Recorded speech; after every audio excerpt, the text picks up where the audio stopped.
a great scheme. They can throw a lot of different coverages at you, a lot of different fronts, different looks, and then you combine that with really good players, then it can be a problem. Seattle's Mike McDonald. They play a great brand of football. They've been doing it throughout their entire franchise history, and especially since Matt's got there and doing his thing. So we got a lot of respect for them and how they play. That's Seahawks head coach Mike McDonald with Sports. I'm Mike Clemens.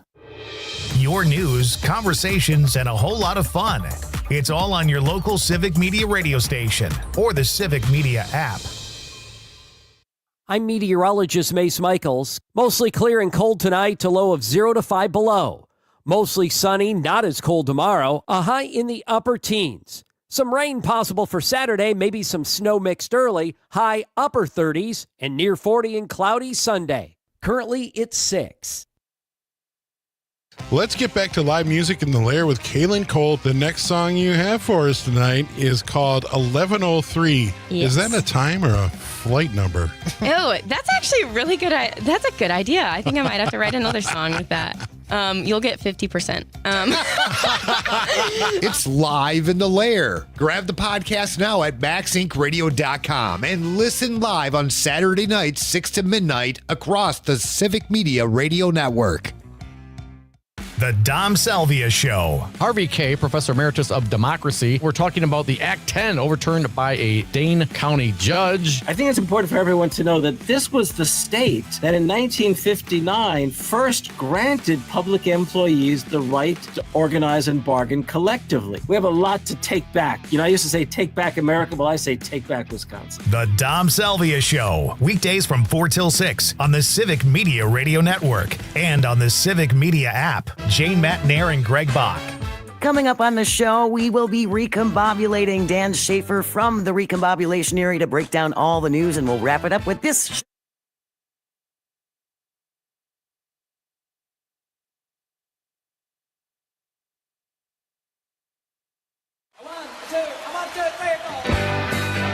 Broadcasting live from the Civic Media Studios in Green Bay, this is Nite Lite with Pete Schwaba, your inside source on everything entertainment from Wisconsin to Hollywood.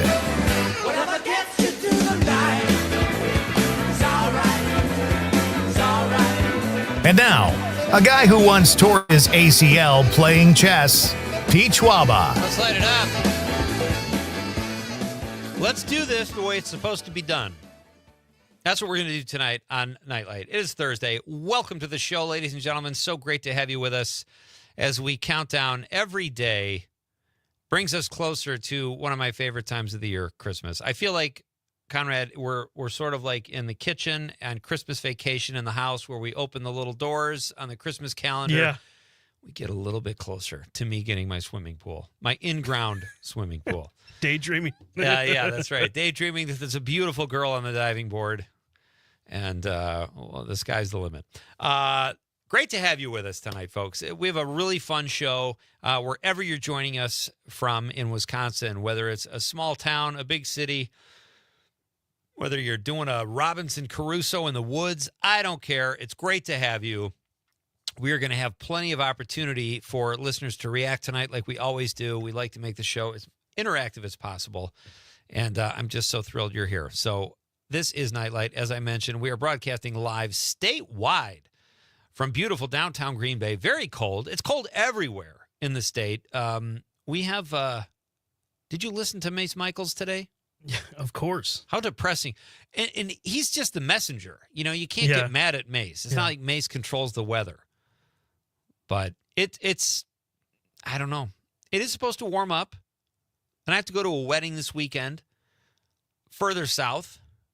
And people in Chicago, like, I mean, it's my hometown. I love it. But it's so annoying when you talk to people. Like, now that I live here, when I live in northern Wisconsin, people in Chicago will say, oh, man, it's cold up there. Like, it's cold in Chicago.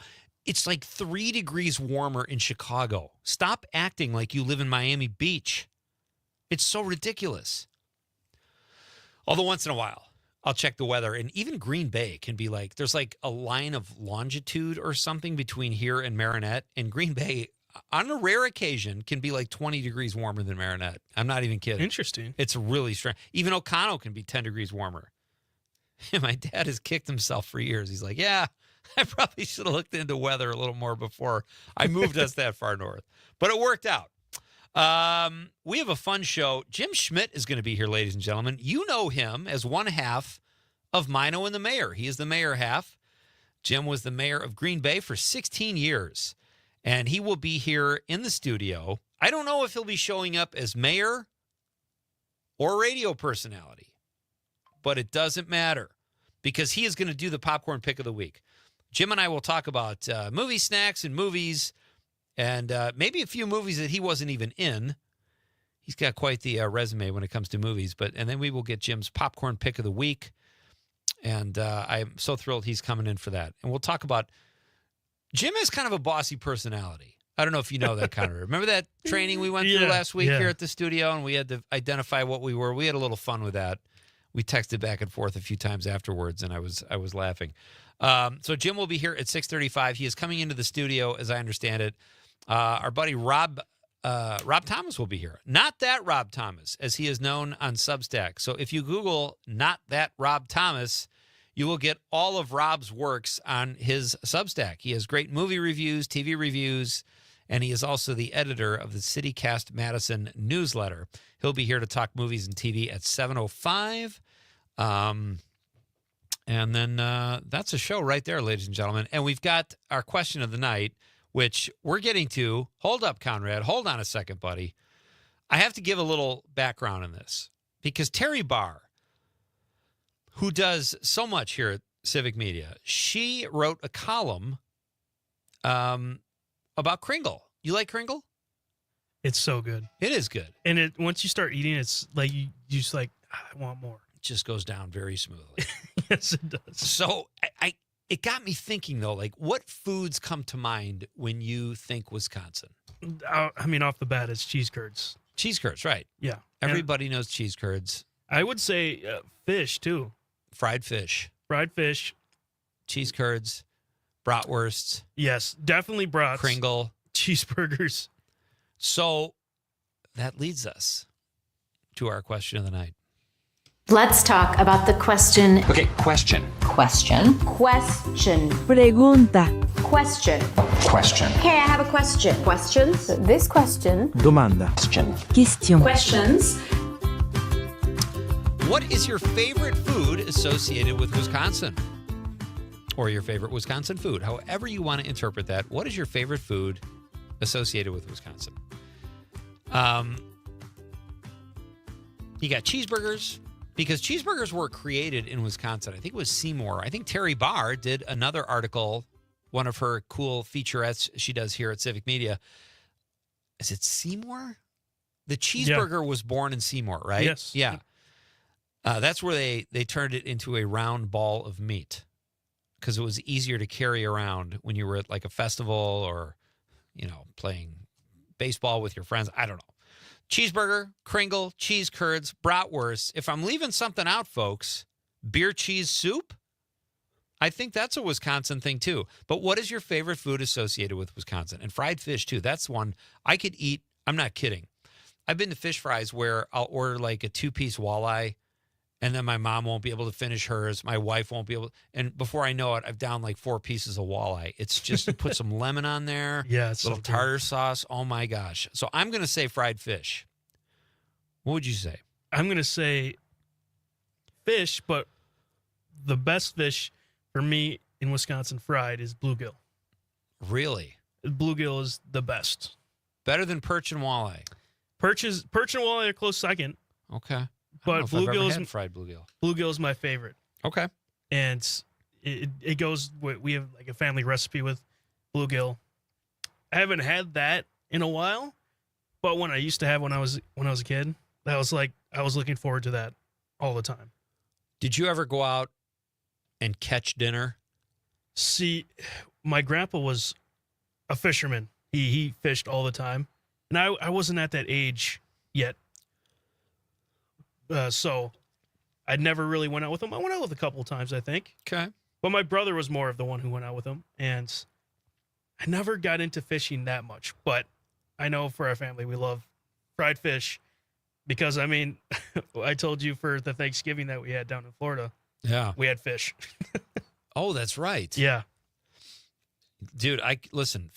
If I had to give up one of the major proteins, meat, chicken, fish, I'd give up meat and chicken. I would rather have fish. I love salmon. I love a tuna steak.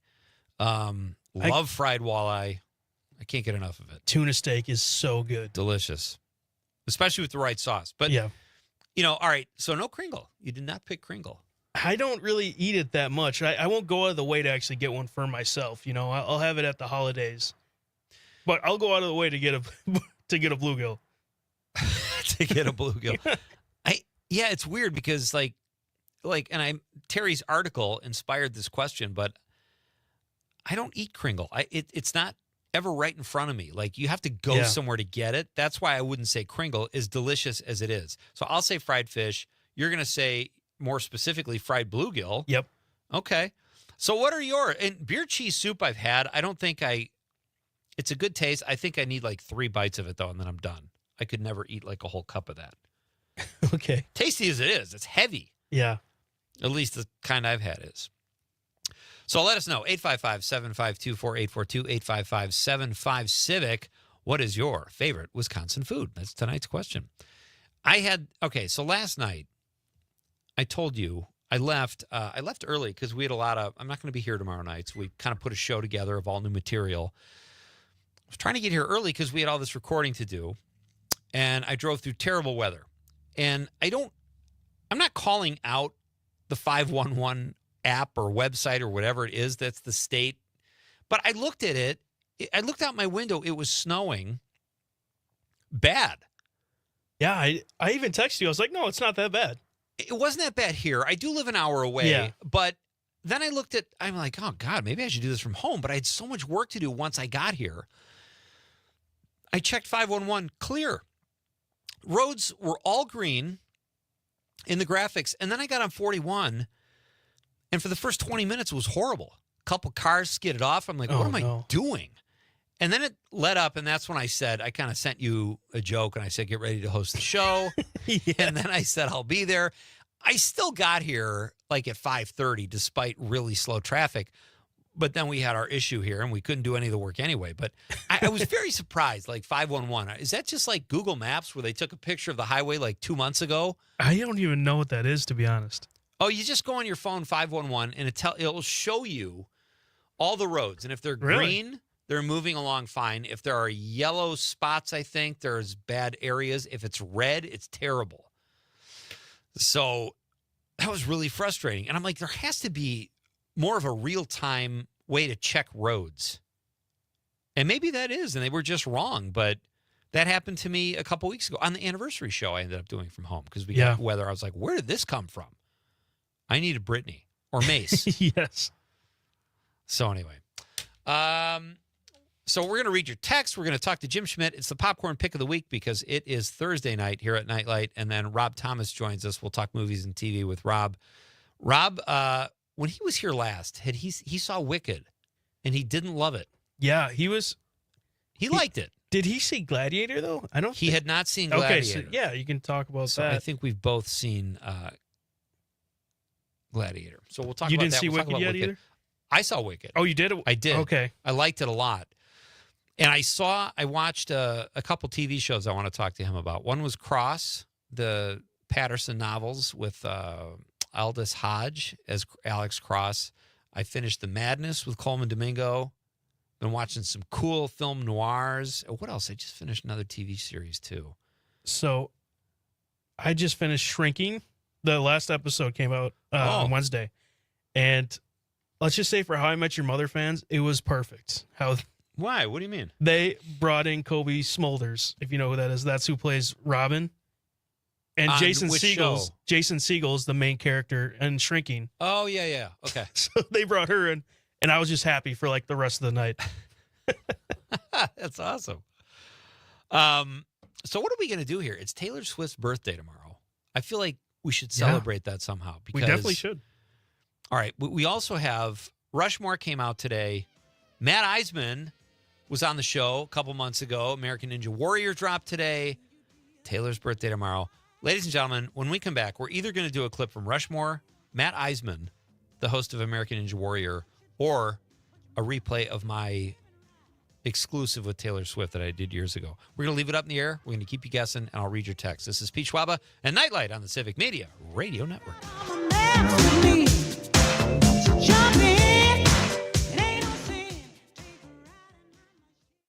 You're listening to the Talk of Green Bay, WGBW, home for the Maggie Dawn Show. You're listening to the American Democracy Minute, keeping your government by and for the people.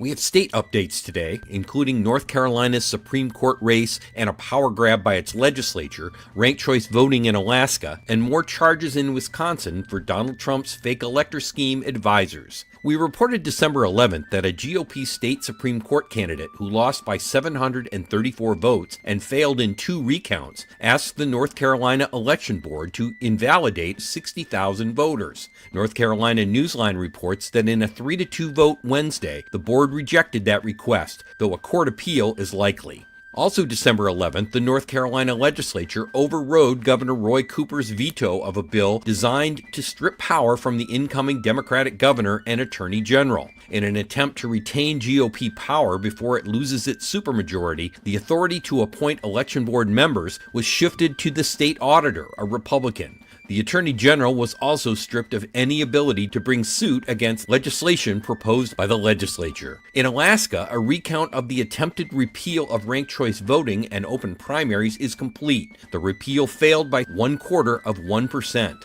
In Wisconsin, 10 additional felony forgery charges were brought against Trump campaign advisors, Attorney Jim Trupis, Attorney Kenneth Chesbrough, and Election Day Director Mike Roman. We have links to more on all of these stories at AmericanDemocracyMinute.org. I'm Brian Beal. The holidays are here, and it's nearly time to pick a present from our grown-up gift list with our Civic Media statewide Text to Win contest. Listen while you work for the keywords to text for your chance to win $100 cash, an overnight vacation at Chula Vista Resort, and be entered to win one of our grand prizes, a robot vacuum, new luggage, humidifier, espresso machine, and more on our grown-up gift list at civicmedia.us. Just download the Civic.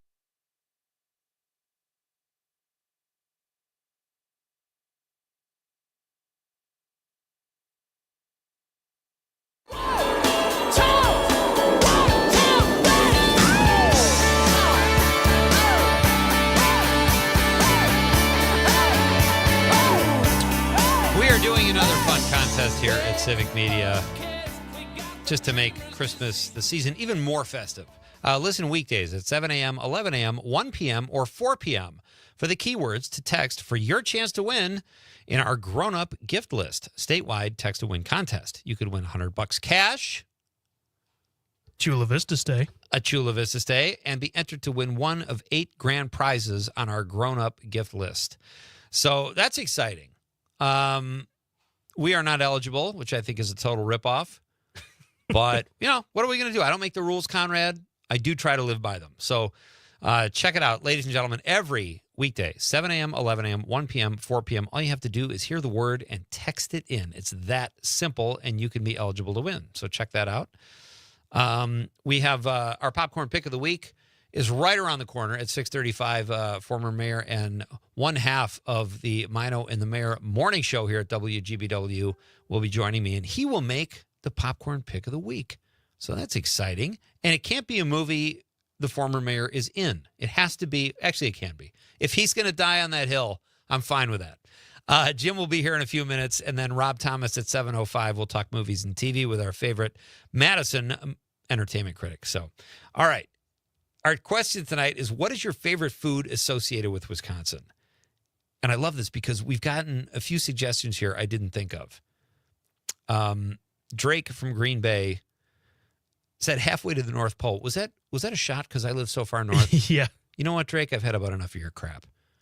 If you were here right now, I'd challenge you to an arm wrestle. What if Drake's like a huge, like, Viking type guy, and he comes down to the station and wants to arm wrestle me? I'd do it. I'm not afraid to arm wrestle anybody. Conrad, maybe Jim and I can arm wrestle. No, we'll do a thumb war. We'll do a thumb war. Okay, that's a little more harmless. That made great radio. Neither of us will pull our rotator cuff. Thank you, Drake, for the text. Monica in Mount Horeb says, have only been to Door County twice, but cherries, and not only in the form of wine. But I wouldn't pass a glass up either. That's a good one. Door County cherries. I didn't think of that. That's great, Monica. Thank you. Matt from Middleton says, sassy cow ice cream. Any Wisconsin ice cream, really, and Original Pancake House pancakes. Wow, these are great. Yeah, there's like Cedar Crest ice cream, too. Remember the girl came on from Cedar Crest and made the popcorn pick of the week? And since then, I have eaten single-handedly 2 gallons, not in one sitting, over the course of like 4 weeks, but they're peppermint. They have little candy peppermint in the ice cream. It's ridiculous. I know which one you're talking about. That's so good. And then they have a blueberry waffle cone. Oh, God, that's great ice cream. But Sassy Cow, I'll have to try that. Anna from Madison says, hi, Pete and Conrad. My favorite Wisconsin food is stuffed French toast with Door County cherries at the White Gull Inn in Fish Creek. Have you ever eaten there, Conrad? I have never eaten. You have to go.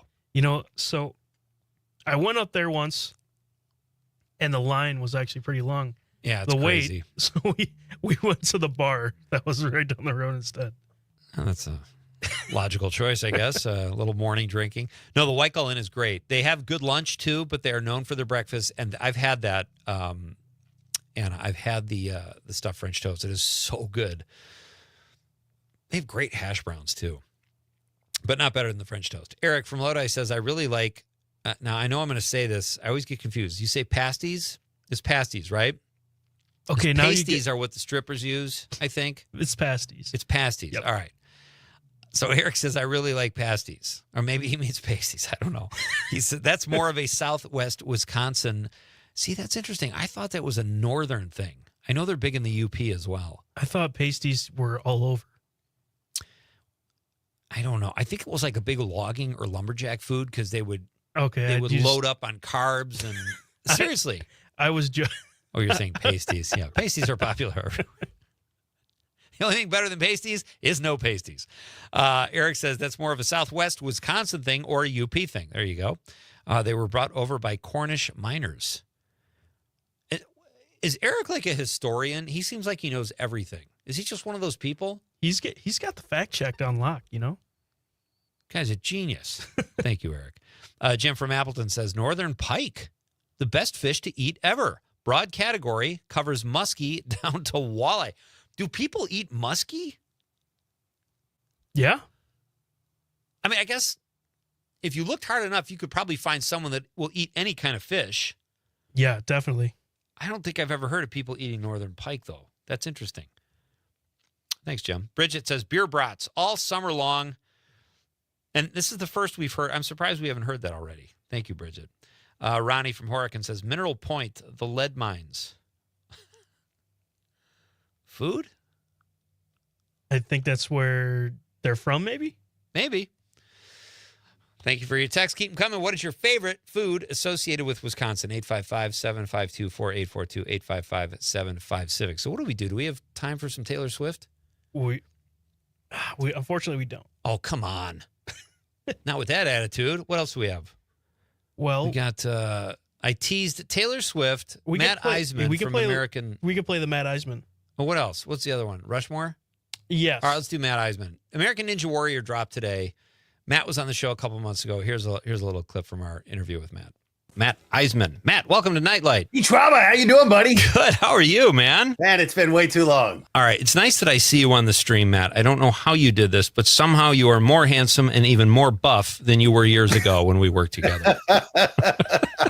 Living the good, clean life here in California, buddy. That's it. Yeah, man. Ninja Warrior is going. We're on season 16. We just got picked up for season 17. I'm not sure if that's public knowledge, but now it is. Hey, there you go. Yeah, I'm getting married September 1st, which is really exciting. I know at long last. Congrats. 53 and finally taking the plunge for the first time. So I'm excited about that. It's about time. And leave next week to cover the Olympics for Peacock. And 17 seasons. That's pretty good. Time to give up the paper route and focus solely on your dream. That's very cool. It's nuts. It is. It's crazy to think. I mean, I was just talking to my mom today, and we were, she watches every episode, and she was just saying, I remember when you started on that show, and we didn't even think it would last the summer, and here it is, season 17. I was like, you know what, Mom? You're right.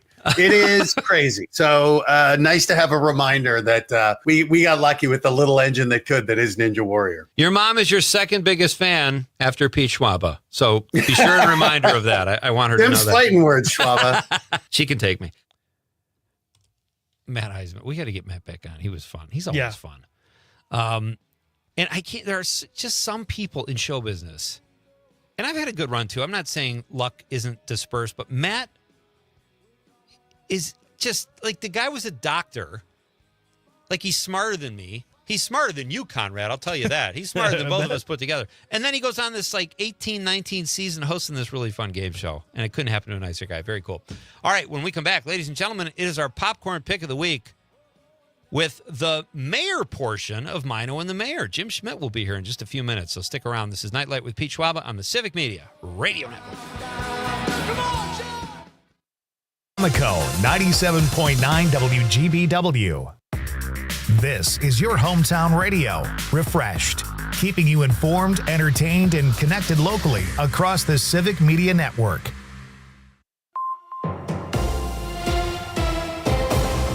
For 97.9 WGBW News, I'm Lisa Hale. A special program aimed at helping Wisconsin residents caring for loved ones hits an important milestone. The Wisconsin Wayfinder program has helped over 2,200 families and nearly 670 caregivers since it started last year. The program, backed by the Department of Health Services, connects caregivers of children with special needs with resources and experts. It's designed to help the caregivers stay up to date on local services and navigate the healthcare system. If you need support caring for a loved one, you can find out more online at dhs.wi.gov/WISCWay. In preparation for fundraising campaigns leading up to a $10 million remodeling and expansion project for the Grand Oshkosh, the Oshkosh Common Council voted to offer the Grand a lease extension. Mark Roloff, Oshkosh City Manager. Really goes back to the fundraising effort, because for them just to have a 5-year lease, that doesn't speak well when they're trying to go out and do fundraising. So the idea behind this is to grant them 3 extensions, which would take it out to the year 2045. The council also approved a memo of understanding committing to pay $5 million for renovations. The Grand Foundation will fundraise for the remaining $5 million. Santa, Brown County Executive Troy Streckenbach, Brown County staff, and the students from Sybil Hop School held the first in-person holiday tree decorating and caroling celebration in Brown County since the COVID-19 pandemic. The tree is decorated with ornaments made by the students. Sybil Hop is a public school founded by Brown County that provides educational programs for children with intellectual and developmental disabilities. I'm Lisa Hale, 97.9 WGBW News. For news anytime, log on to WGBW.FM. On your entertainment beat, I'm Pete Schwaba. Even though the parents have already been met several times, there is talk of a new Meet the Parents chapter. Deadline reports that actors Robert De Niro, Terry Polo, Ben Stiller, and Blythe Danner are in talks to appear in the new film. Most of the producer team is returning, but there is no one attached yet to direct. Details about the plot are being kept hush-hush. What on earth could this possibly be about? I'm guessing family-related discomfort. We are learning a lot about Jamie Foxx thanks to his new comedy special on Netflix. In addition to addressing his stroke a couple years ago and the 20-day coma that followed, Foxx used the platform to announce that he is done dating white women, adding humorously that he will no longer eat potato salad and raisins. Before you judge him, if you are, I'm done dating white women too, mostly because I'm married to a white woman who loves potato salad. I don't get it either, Jamie. For more showbiz fun, tune in to Nite Lite with me, Pete Schwaba, weeknights from 6 to 8 p.m. on the Civic Media Radio Network. You can always continue the conversation on social media. Share your thoughts when you find and follow Civic Media on Facebook, X, and Instagram. I'm meteorologist Mace Michaels. Mostly clear and cold tonight to low of 0 to 5 below. Mostly sunny, not as cold tomorrow, a high in the upper teens. Some rain possible for Saturday, maybe some snow mixed early, high upper 30s, and near 40 and cloudy Sunday. Currently, it's 6.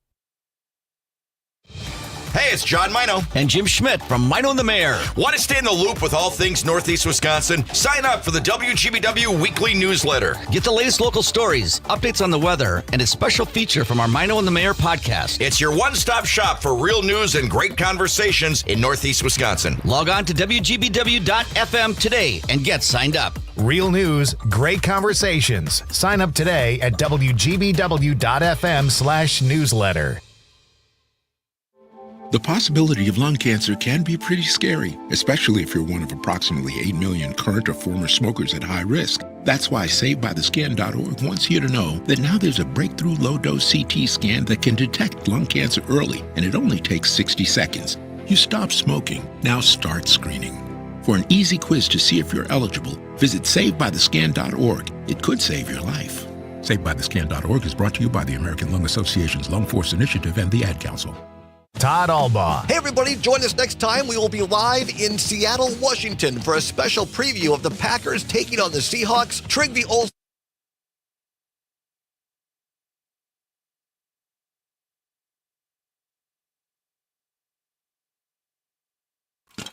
It's time for the Nite Lite Popcorn Pick of the Week, where we recommend a movie that you'll either enjoy or won't.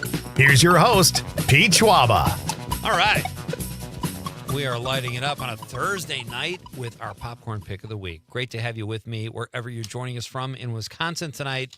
It is a beautiful but frigid night as we barrel towards Christmas here. I want to apologize to my guest ahead of time because I am sitting where he usually sits here in the morning, and I feel like he's a little out of sorts right now. He's messing with the microphone. I am. Is this on? Can we hear the mayor? Oh, yeah. Okay, Pete comes, and then the next morning I got to come and get everything back to normal. Hey, I got to touch everything here. I know. There's days, I don't know how many shows are done in here, but there's like there's like a plate of lasagna, an old bottle of water, and dirty dishes. I'm like, what the hell happens here when I'm not here? So we have a 3-hour show. We got to eat.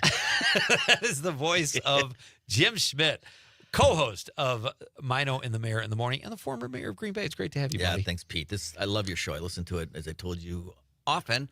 I used to really enjoy listening to it because I teach at NWTC, and after class, I'd have to drive home. And I could always chill and listen to you because it's easy to listen to. And it gets me a little bit after a stressful day. It's kind of nice to entertainment's not the most stressful thing in the world, right? And although I will tell you, I enjoy current events. Like, that's what I read. That's what I study. Right. I love that. But, when it comes to 6, 7, 8 at night, I think it's time to just chill. Time to wind down. It is. Well, so good. That's why we're here. I appreciate that. It was fun to be on your show last week. Yeah. I have another show, too. I mean, I'm not, I'm one of these shameless plugs, but on Sundays I do a show called Lean Local with Jim Schmidt. And we just really focus on local issues for an hour. Because, with John and I, with Mine on the Mayor, I don't know how many guests we had on today, probably 6, 7 guests.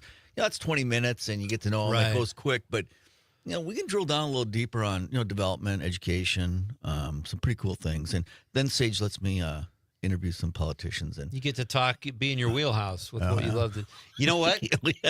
It's funny you say that because we're in a very polarized time in our country. However, when you lean local or talk about local issues, to me, it becomes less political almost. It's just about people.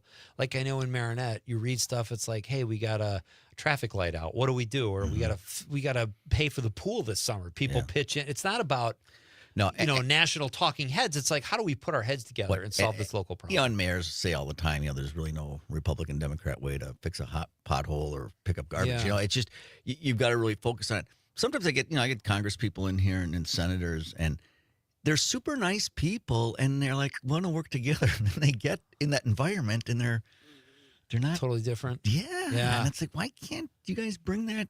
Because they say the right thing, and I believe them when they're in here. They're like, look, we got to get together. We got to put the guards down and really focus on the issues. And that sounds good. And then they get there, and it's just like boom, 100%. Hey, where's that money? Right. Anyway, but that Lean Local gives me a chance to really, this is totally your wheelhouse. I like working with John. I do enjoy Mine on the Mayor. And, last night we were at a celebrity bartending event to raise money for Alzheimer's. And I can't believe the number of people who, it's great. It's like when people come up and say, I voted for you. That there's nothing better than that. Yeah. People are coming up and say, look, love your show, listen to it every day. That's cool, right? I mean, that happens to you all the time. But, they gave you statewide. We're just, regional. You remind me of that every time. I do. At least it doesn't stick in your craw, Jim. No, I'm almost over it. You got to change your show, then lean statewide, I think. You got to. That's right. Hey, this is fun. I'm sorry. You have a Christmas party every year. It sounds like so much fun. I was not able to be there last year because I was on the air. This year I'll be out of town, but I appreciate the invitation, and it sounds like a lot of fun. It is. And I enjoy entertaining, and for a gift for the people who come to the party, sometimes you give them a candle or a book. I bring in a high school choir, and I give the high school choir a donation for their summer trip wherever they're going to go. And I've had all the schools from Green Bay, East, West, De Pere, Preble. But this year, I was at I was promoting an event on Channel 5, and the group before me was promoting their play, Newsies. And they were really, really good. Like, the harmony was perfect. And I said to where are you guys from? He said, we're from Michigan. I said, hey, do you do home parties in Green Bay? He goes, this is my first year. No, we haven't done that. I said, well, if you do, and then he called me back, goes, we want to do that. So they're coming up, 21 kids. Fun. And they'll sing, and then we'll, it's just a great night. And you pay for them to take, how much money do you make a year, Jim? Is that a personal question? I'll tell you what, I made a hell of a lot more before I got here. What's your IQ? How much more personal can I get? I'll tell you, the income's a lot higher. Well, that's good. If I had to pick. That's fantastic. Anyway, but I enjoy that, and I'm sorry you're at a wedding, right? Right. I'm not in the wedding. You're at a wedding. I know you're going to a wedding. You sent me a note right away, so Yeah. Anyway, we'll do it again. I next appreciate year, the invitation. It's I love the holidays, and I know we're going to talk about movies, holidays, or whatever you want to talk about. But maybe have like an Arbor Day party when people aren't so busy with other stuff. Listen, you invite someone to an Arbor Day party, they're showing up. Or like St. Joseph's Day, like that was all my Italian friends. You get St. Patrick's Day. Well, it's because Irish are cool. What do you have with the Italian? He goes, we have St. Joseph's Day. And everyone's like, what's that? Right. So I'll stick with Christmas. Well, have fun at the party. We That will. sounds great. I appreciate you being here. I love that you're coming in too to the studio. It's so much more fun to have live guests. And boy, sitting in the host's chair, I hear what you're saying. Because when people call in, do you mind if I call in? I'm like, yeah, I do.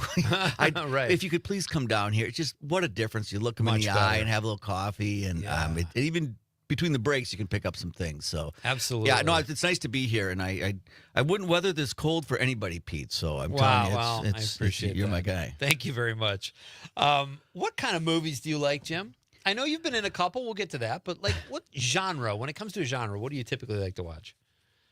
So I think it's because of we just did this profile test. You're a part of it, right? And I'm a little intense or high D. So I would watch a movie to escape from something. You know what I mean? Like I don't want to, not a documentary. I like some of those series. I love Suits. Yeah, I got to check that out. A lot of people like. Con does my show, and the I don't know, you guys call it bumper music, whatever it is. The music before I talk and after I talk is from Suits. Because nice. I told him, I said, hey, look, find something. And he did a great job of that. I like that. Another thing when I'll do this binge watch. I don't watch a lot of TV. I was talking to somebody today. When we moved into this house, I didn't have a TV for like 3-4 months. I'm not into TV. But if I find a series that gets me right away, like Breaking Bad, and I know everybody's seen that. I know how old that is, but man, I tell you what, I just love that stuff. And so those series interest me. I don't watch any like my wife watches The Voice or some of the stuff on TV. I don't watch any of that. And I'm not a big movie guy. I get teased a lot because first movie I think it's the first movie my parents took me to, but that I've watched every year is The Sound of Music. I just think that is the best movie. I get teased about that a lot. They finally took you to a movie? Or are you talking about when you were a kid? When I was a little kid. I was a little kid when they did that. But anyway, I don't know, you and Johnny and some other people, man, you guys know your movies. And John will imitate someone. He'll sing something. He's not a very good singer, but he's a pretty good imitator. And what movie is that from? He's like a walking encyclopedia. He is, man. That dude has watched a lot of movies. He's a fellow couch potato. He is. Yeah. I like it good. Listen, I'm an inside guy. I'm a self-proclaimed. Right. I'm not, and I do love losing myself in something, and it's so hard to find. And you say Breaking Bad, but, a lot of people say, well, I'm just getting to Breaking Bad, or I'm just getting to this. I'm like, there's so much content right now. Yeah. You can't watch it all. Even the critics can't. So the fact that you're watching something now, or even just starting another show, is not really a big deal. But when you look at all the streaming, all the different movies that are being made and series and miniseries, what an opportunity for people who want to get into acting, because it was, I think it's just a broader brush out there right now. And a lot of people do want to get on stage and I just think if you find one of those things and if it catches fire, you can make some money. So I just think it's great that there's so many opportunities. It's just like you said. The way I get my tips on watching it isn't from an ad. It's from like you telling me you got to watch this, or my kids telling me, Dad, you got to watch this. And Exactly. That's how I got those last 2 series. It's like, you'll love this. And you fell into acting. Were you in 1 movie or 2? 3. 3? So, what was Project Solitude? Like the Ted Danson of no, Civic Media. No, here. I You just lean not at local, all. This show, Reg, movies? No, Robert. No, Julia Roberts' brother. What was his name? Eric Roberts. Eric Roberts. So he came here and did a movie called Project Solitude. Yeah. And I don't know. We just got along. He came to the office and they want this, they want that. And I'm like, yeah, we'll do that. I mean, I think every mayor wants to get a movie with a scene where people will come back and it'll be for tourism. You know what I mean? Like, this is the bench they kissed on, or this is where he fell out of the window, that kind of stuff. And Project Solitude didn't really do that. But, I mean, he was just a super nice guy. And I don't know. I just, like, you would know, Eric Roberts is married to Julie. It took me a while before I made that, or not married, sister. Brother, sister. Yeah. Then he came over to my house, we had dinner, and then he came to a city council meeting and did the invocation. He did the invocation. How was that and it was great. Like, I always do it. And he said, can I do it? My invocation? And I didn't say, can I see it first? I just said, all right. And he did a great job. He just talked about, more, just general, peace, love, all that kind of stuff. But it was great what he did. So anyway, cool. And then the 60-yard line. That was kind of a. I think the guy thought it was going to be bigger. A lot of hype on that. I went and saw it at the theater. They didn't do a showing, so I went and saw it and it was $12, and I went to it, and it was wasn't that good. So I went and I'm I'm on the screen, and it's like, okay. But then I think I had another part that was coming up, and I went to the usher, because I can't sit that long. I said, how much longer is this movie? He said 50 minutes. I said, 15 or 50? He said 50. I said to my wife, let's go. So I never saw the whole movie. See, I liked it. I thought it was like a cute, like he was just kind of this Packer geek. He knew all the statistics, and he wanted to. It was a little long, though, don't you think? Well, I should say that. What do I know? I don't know. I can't sit that long. I mean, if the homily's not done in 17 minutes, I can't. My grandpa, a good Catholic all his life, used to say, the human body can only endure what the human mind can tolerate, or something to that effect. Right. And listen, Mass, that's a show. It's theater. You better be interesting. I'm not kidding, because I'm with you, man. Anyway, so yes, being in movies is fun. And like I said, we've had a couple of them that have happened here. Of course, Fond du Lac, Oshkosh did the big one. But I think everybody kind of would like to see something happen. And it's fun when they come into town because, of course, the local media really picks up in the national media. And they bring movies and TV bring people together, similar to sports or whatever, like comedy, So I think that's cool that would you have gotten that role in the movie had you not been the mayor of Green Bay? No way. That was kind of because you were the mayor? 100%. Okay. And even they showed a clip of it during the news, and Tom Milburn used to be whatever they call the host for the TV show, the anchor, and he's like, I think we'd all agree the mayor shouldn't quit his day job. No, the only reason I did that was they come in, and one of them I was myself. The guy wanted a key to the city, and ended up giving him a pen, and Katie makes a joke out of it, but it was kind of funny. That's pretty cool. But those movie guys like you, they're pretty chill. It wasn't intense. Like sometimes you see these things. It's like people yelling and screaming. I mean, it was just a lot of fun. They're not pizza everywhere. Right. Cheetos, Tons chips, of food, tons of food. And they're not who they're playing in the movies. Right. They're just regular dudes for the most part. Right. But do you have a movie in your head? Are you ready to give the popcorn pick of the week? Then I have a few more questions for you after the break. Well, you don't have to give it yet, but just think of it. We're gonna have a little build up here. Ready, Conrad? Are you ready? Yeah, I just think it's gonna be more the holiday season, though. That's okay? fine. All right. Jim, there's no right or wrong answer. It could be a classic. It could be something you just saw, like a Wicked or so whatever. So, Conrad, if you please, we are about to get the movie pick of the week, popcorn pick of the week. Okay, Mayor Jim Schmidt. All right, the movie. You mentioned Wicked. I love theater. I've been to a ton of plays. Yeah. So, but this isn't the play of the week. This is the movie. And I was thinking with the holidays coming up, and I grew up in Two Rivers, and our address was 2833 34th Street. So we watched The Miracle on 34th Street every year. That's a great one. You're talking, Natalie, with the old version, right? Right. And so I've seen that, I don't know, I'm 60, so I don't know how many times I've seen that. 50 That's a times. perfect classic movie I love it. of the week. And it because makes sense. Yeah. The whole thing. And I just was with the kids. We were in New York for the Macy's Day Parade, and not that was a big tie to it, but that's just a very cool movie that is still relevant with Do You Believe or Not? Absolutely. So, and you know what? When we come back, we're going to do a quick thing here, but then I want to hear what you were going to say theater-wise, too, because I'm going to see Frank's Christmas next week, and I can't wait for that. So, all right, former mayor and host of the Mino and the Mayor morning show here at WGBW and WISS is here. We're going to have a few more minutes with Jim when we come back. You could do a lot worse on a Thursday night, folks. Great to have you with me. It's Nite Lite with Pete Schwaba on the Civic Media Radio Network.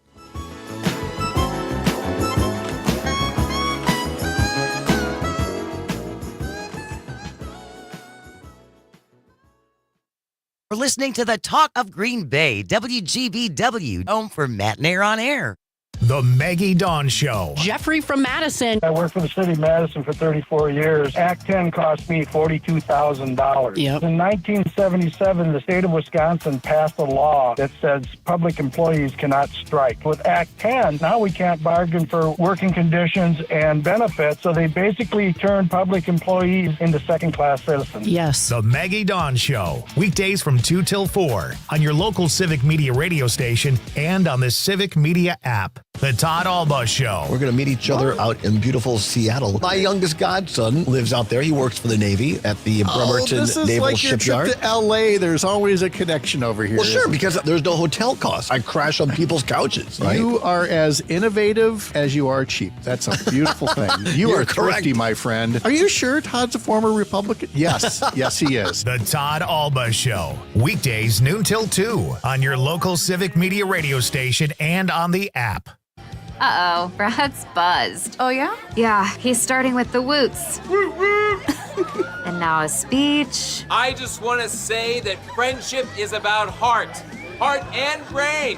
Who's with me? Good thing is, he knows when he's buzzed. And my brain is saying, when it's time to go home, somebody call me a ride. Love that guy. Me too. Know your buzzed warning signs? Call for a ride when it's time to go home. Buzz driving is drunk driving. A message from NHTSA and the Ad Council. Out here in the middle of these acres, it can feel like you're the only person on Earth. That's how it feels when you're struggling with your mental health. But you don't have to feel alone. Find more information at loveyourmindtoday.org. Brought to you by the Huntsman Mental Health Institute and the Ad Council. Fear you may be missing out? We're always streaming on TuneIn and the Civic Media app. Enjoy listening live or catch up by finding the podcast at Civic.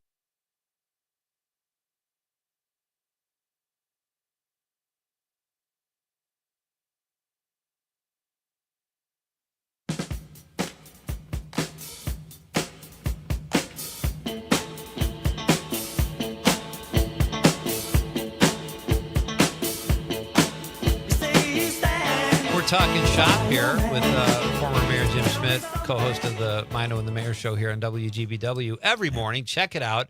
PJ on the stream says butter burgers, a grilled beef patty topped with melted butter and cheese on toasted buns. The butter burger originated at Solly's Grill in Milwaukee in the 1930s. Oh, I didn't know it was that old. You have a favorite? But Culver's has a does butter. the butter burger. Yeah, they do that. And what a great company.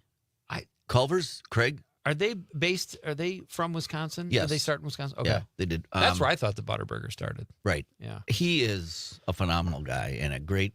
Tom Culver? Craig. Oh, that's actually his name. Okay. I was just making that up. Okay. Is his last name actually Culver? Yes. Okay. Yeah, all right. Yeah. Craig Culver. That's a good name to name a restaurant at. Schwaba wouldn't. That would be, yeah, we wonder what we're having. But no, he's a good one. So anyway. So I would love to have him on sometime and ask him about the Curter Burger. Because you ever have the Curter Burger? No. Oh, if you're ever looking to put on weight, Jim, this is the burger for you. I mean, you got fried. What is it, Conrad? Cheese curds on there. And you got ranch dressing. It's a whole patty fried cheese curd. Just start eating lard and get it over with. Yeah, I mean, if that's I'm what okay with that. I'm Tried curious. it. It's too much. It's way too much. Have you had it? I took one bite of it and I was like, this isn't for me. Oh wow. It's just so much on it. Yeah. If a young guy who hits the bars thinks it's too much, right, you might have a problem. He's 25. Yeah, okay, you're right. But do you have a favorite Wisconsin associated food, Jim? Well, I'm all over cheese curds. I love them. Kringles, which Uncle Mike's, I send those to friends that for Christmas that aren't in the state that I won't be seeing and they love it. You do that though for 2 or 3 years, they start to expect it. Right. Like, hey, where's my Kringle? I'm not a big sweet thing. I like burgers. Like tonight, I went to Poke the Bear and had that Nashville chicken burger. I like that. How is that place? I haven't been in there. Is it a good place? Oh yeah. They have. You know what their kind of claim to fame is? Their Brussels sprouts. They are awesome. I really like Brussels sprouts. That is would be one of their signature appetizers. Although I get that with everything I get there. They got a great Reuben sandwich. I like Poke the Bear. The Walnut Room's great. That's finer dining. But the Northland's an awesome place, and there's a lot of good restaurants though in Green Bay, and you don't have to look that far. And I like trying different things, but you get to be my age, you become a little bit of a creature of habit. You go to the same restaurant and get the same thing. But no, burgers can't go wrong. Yeah, I agree. You're talking about Green Bay. We're in Green Bay, broadcasting from Green Bay. What is the funnest thing or most festive thing for you at the holidays in Green Bay? So we talk about that, and I think there is so much, and I think a lot of communities have a lot of things, from high school plays to the Dudley Birder Corral to the lighting of Broadway to the holiday Christmas parade. I think we call it the holiday parade here.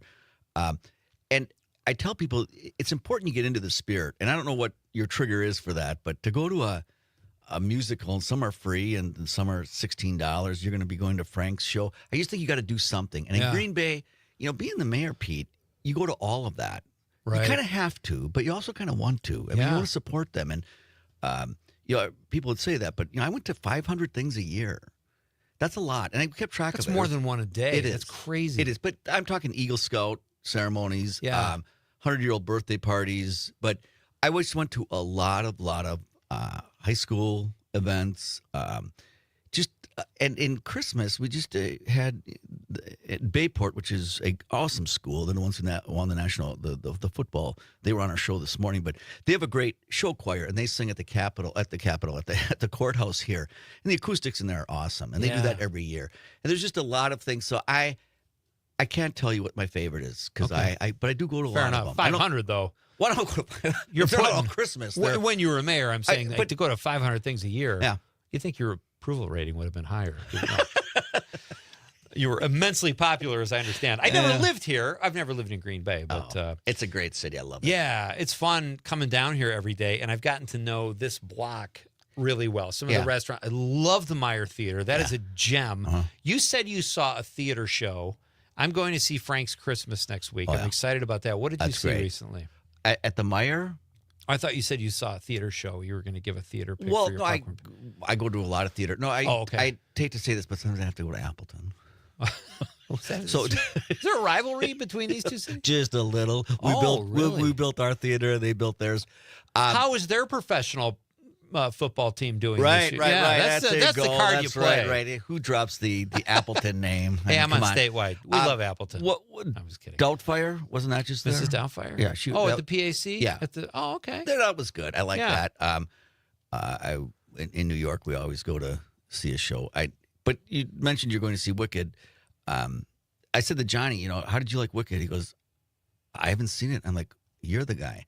Because I think everyone, that is just crazy. But there's so many good musicals out there, and you see people working hard, and so do I have a favorite musical? Yeah, it's got to be up there with, it's probably Wicked. I just think it's unbelievable. That's fun. And show. I've seen that a lot of times too.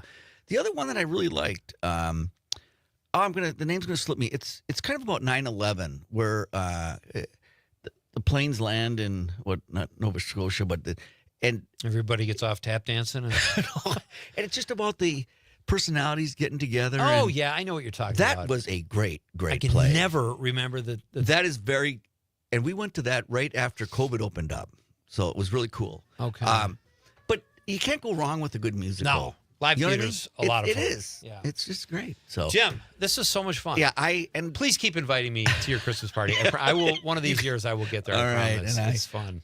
And again, I'll give Civic Media a lot of credit. 2 years old, and they're really reaching out to the right people. I think think they know what people want to hear. And Well, they got it right with us, right? You did well. They deliver. You are. We're working on it, but we're working on it. I So. think you guys are doing okay. Jim Schmidt, former mayor, host of Mino and the Mayor. Check out his show every morning here from 6 to 9, right? Yeah. Been a long Great day. show. All right. Thanks so much. That's our popcorn pick of the week. Rob Thomas, ladies and gentlemen, will be here when we come back. This is Nite Lite with Pete Schwaba on the Civic Media Radio Network.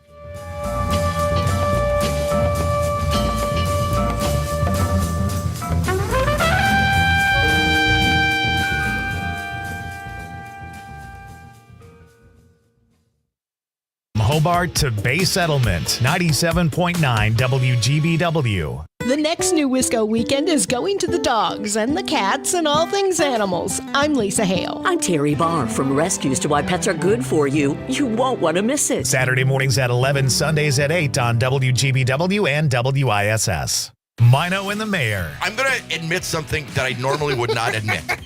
A lot of times I don't wear underwear. We got to go to a break.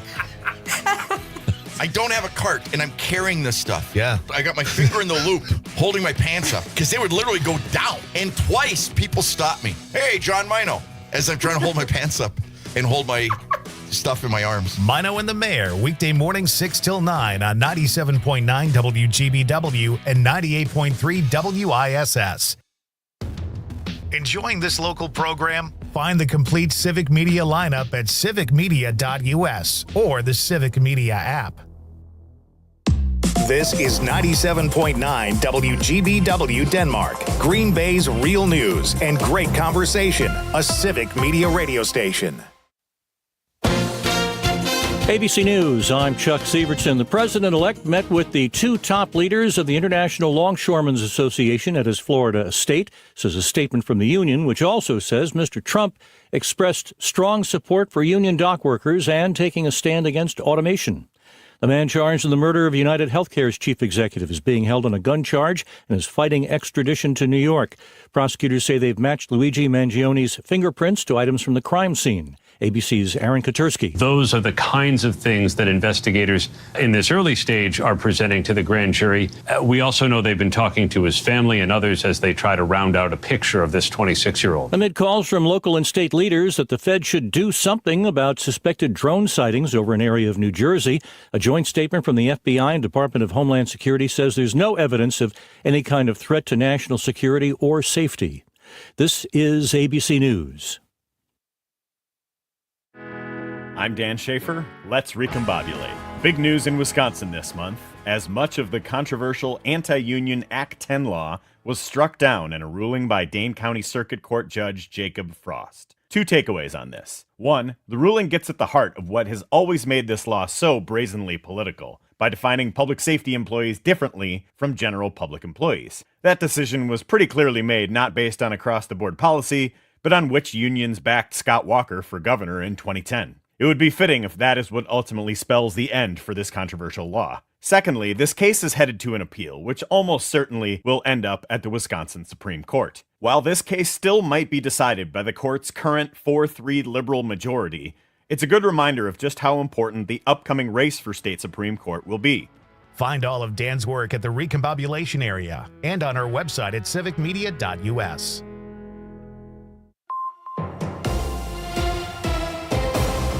For 97.9 WGBW News, I'm Lisa Hale. The Arctic air has arrived. Meteorologist Brittany Merlot tells us how to tell if we're getting frostbite. Today, remember to cover all exposed skin. Frostbite can happen in as little as 20 minutes in today's conditions. Frostbite symptoms can include pain, numbness, swelling, blisters, and skin discoloration. It's most common on your fingers, toes, nose, and ears. But frostbite may lead to permanent, irreversible tissue damage. A way to prevent it is to limit your time outdoors and warm your body up often if you're exposed to freezing temperatures. And if you believe that you have frostbite, go inside or seek shelter from the cold. Then, call your healthcare provider or visit the emergency room immediately to reduce your risk of tissue damage. Frostbite symptoms appear in 3 stages that include feeling cold, sore, and painful, which is frost nip. Then, pins and needles, which is surface frostbite. And the last, numbness, indicates a deep frostbite. The Wisconsin Department of Public Instruction has received $10 million in grant funding for programs that help kids with disabilities in correctional facilities enter the workforce. The funding comes from the U.S. Department of Education's Disability Innovation Fund program and will spread out. The Packers' Luke Musgrave returns. Hi, I'm Mike Clemens with sports. Packers tight end Luke Musgrave is back at practice after injuring his left ankle against the Vikings late September and finally having surgery about 2 weeks later. I definitely knew that I hurt it, but we didn't know that it probably needed surgery until after the Rams week. How's your body feeling now? Feeling good. Still getting back into it. Still working into the ankle, but body feels good. Been in the weight room a lot, so it's been really good. Some good news for the Badgers football team. Wide receiver Trek Kekahuna changed his mind last night and decided to stay at Wisconsin, but both quarterbacks, Braden Locke and Tyler Van Dyke, have entered the transfer portal. Baseball, the Brewers added 2 minor league pitchers, Grant Wolfram from the Rangers and Connor Thomas from the Cardinals. Brewers GM Matt Arnold at the winter baseball meetings in Dallas. We're excited about having Freddie Peralta at the top of our rotation. We had guys like Tobias Myers step up. Really happy with Aaron Savali at the end of last season. There are a lot of different options there. I think we'd certainly be open to adding another starter as well. That's Brewers GM Matt Arnold. With sports, I'm Mike Clemens. I'm Lisa Hale with WGBW News. Your news roundup in quick podcast form. You can find it anywhere at the WGBW website, WGBW.fm. I'm meteorologist Mace Michaels. Mostly clear and cold tonight, to low of 0 to 5 below. Mostly sunny, not as cold tomorrow, a high in the upper teens. Some rain possible for Saturday, maybe some snow mixed early, high upper 30s, and near 40 and cloudy Sunday. Currently, it's 4. Matt Nair on air. This shouldn't be a thing.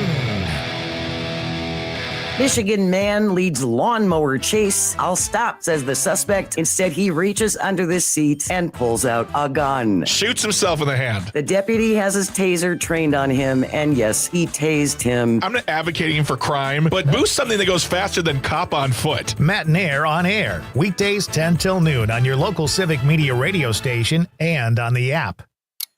Are you prepared for an emergency or disaster? Because it's not a matter of if, but when.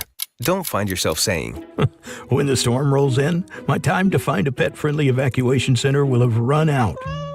The scorching heat wave will leave me powerless to cool my insulin. I'll face a hurricane without meds. Now that's a tough pill to swallow. Let's prepare so we all have a better story to tell. Get started at ready.gov/older adults. Brought to you by FEMA and the Ad Council. Dom Selvia. Just PS here. Dom's out for a few days, so we've got friends filling in. Next time, join Civic Media's sports director, Jimmy Kuska, for...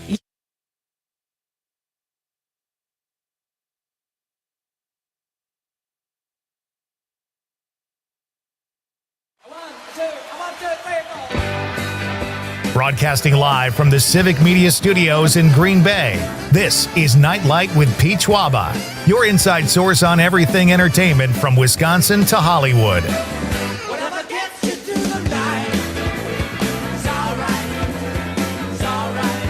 And now, a guy who thinks outside the box and hates cliches, Pete Schwaba.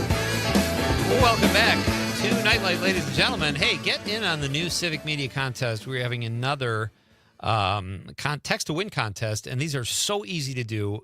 All you have to do is listen weekdays at 7 a.m., 11 a.m., 1 p.m., and 4 p.m. for keywords to text for your chance to win in our grown-up gift list. Statewide text-to-win contest. You could win $100 cash, a Chula Vista overnight stay, and be entered to win one of 8 grand prizes on our grown-up gift list. It says list below, but I don't have the what's below. Do you know what's below? What are the other 8 wins? Well, if you just go to the website Civic Media, it's on the homepage actually, and you can see all the gifts on there. So and it's so easy, folks. All you have to do is text in the keyword, and they give that to you at the top of the hour, usually the bottom of the hour. Text in, and you're eligible, and that's all there is to it.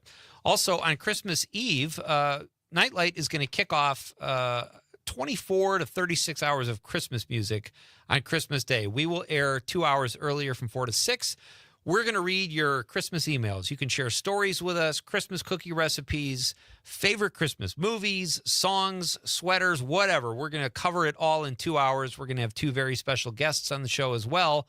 All you have to do ahead of time is email us whatever it is you want, your Christmas story, movie, song, whatever, at nitelite at civicmedia.us. That's NITELITE at civicmedia.us, and we will read them on the radio. That will be a great way to kick off Christmas, I think. And we'll be out of here. We'll be out of here a couple hours earlier. Should be fun, right, Conrad? It's going to be a lot of fun. We can share stories too. Yeah. Carla from Baraboo says, our question tonight is, what is your favorite Wisconsin-associated food?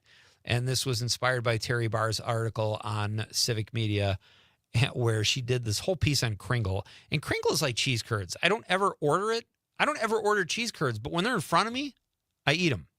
I'm not going to lie. I will go out of my way to order Most people do. That's fine. I always tell myself I'm going to try to eat right, but if it's in front of me, it's over. Carla says, food at an old Wisconsin supper club. That's kind of general. But Yeah, I'll there's accept it, too Carla. much to choose from, I think she's saying. Just give me the menu. Anna from Madison says, I thought of another one on my Wisconsin's favorites. Prairie Fume wine from Wallersheim Winery in Prairie du Sac. Wow, I don't even understand what half those words mean. That was a mouthful. But thank you, Anna. Anna's had 2 great answers tonight. And then Lynn from Economowalk says, evening, raw beef, onion on rye. My Uncle Pat eats this. I love it.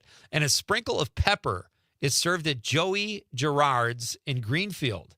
That's Lynn from Economowalk. Have you ever had that?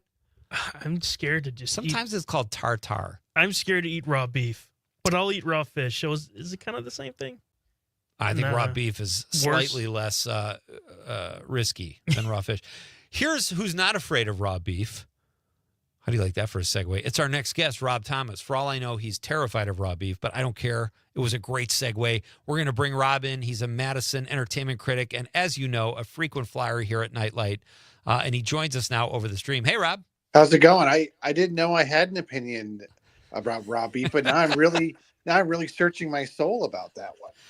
I kind of want you to be the Nite Lite raw beef guy. Is that too much? Doesn't that have a name? Isn't it like the cannibal sandwich or something like that? Am I? Oh, I like that. There's a very specific name for that thing that you're right. Your caller. I think it's cannibal sandwich, but I'm sure somebody will correct me. But I've never called tartar or something like that. I think if it's fancy, but if you get it like a dive bar, you can get like a cannibal sandwich. Yeah. Boy, if they're serving raw meat in a dive bar, I'm out of there so fast. We're out of this. Go back to the dumpster. In for a penny. Right, exactly.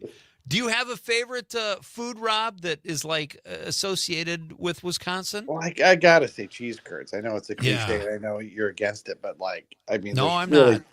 Yeah, there's really nothing like fried cheese curds. And yeah, it's not the wisest choice from a health perspective, but like, come on, when in Rome, yeah. You got once in a while you have to, right? Yep. But they are addictive. I don't have ever seen a half-finished plate of cheese curds. Yeah. Right. They seem to get more and more unhealthy because now people dip them in ranch. Oh yeah. And then it's like, how can you make this worse? Like here's just, here's a piece of lard. Put that on there too. It's really good, It does sound pretty good. Hey, it's good to talk to you, buddy. Happy holidays. Merry Christmas. You too, Pete. Thank you. Are you ready for Christmas, Rob?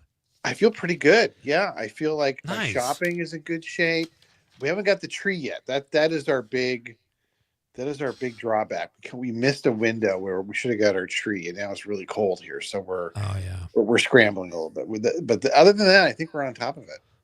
Oh, that's fantastic. Okay, so let's jump in here. We've got a lot to talk about, and I want to talk about the big films in the theaters right now. You're doing much better with them than I am at the moment. But I kind of offhandedly said something about Ted Danson in our text exchange earlier. And you said you've been watching his new show. I don't know what is going on with Ted Danson, but in these Hollywood beats I do every day, this guy even backs into a successful show. He said he thought Curb Your Enthusiasm sucked, and he wanted to do it because he felt sorry for Larry David. And he ends up being in 12 seasons of this crazy critically acclaimed show, and he says it renewed his love of comedy. Like, the guy can do no wrong when it comes to TV.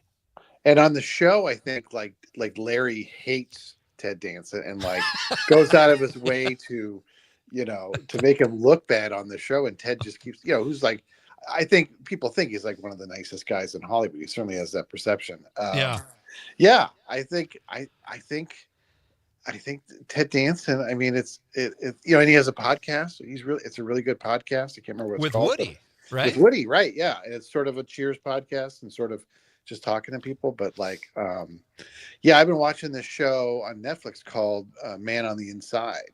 Yeah. And it's great. He plays a widower in San Francisco who answers a want ad because he's really doesn't know what to do with his life. And it turns out it's a private investigator who wants a senior citizen to go undercover at a nursing home to find out who's been stealing jewelry from the residents. And so it's great. He's perfect in it.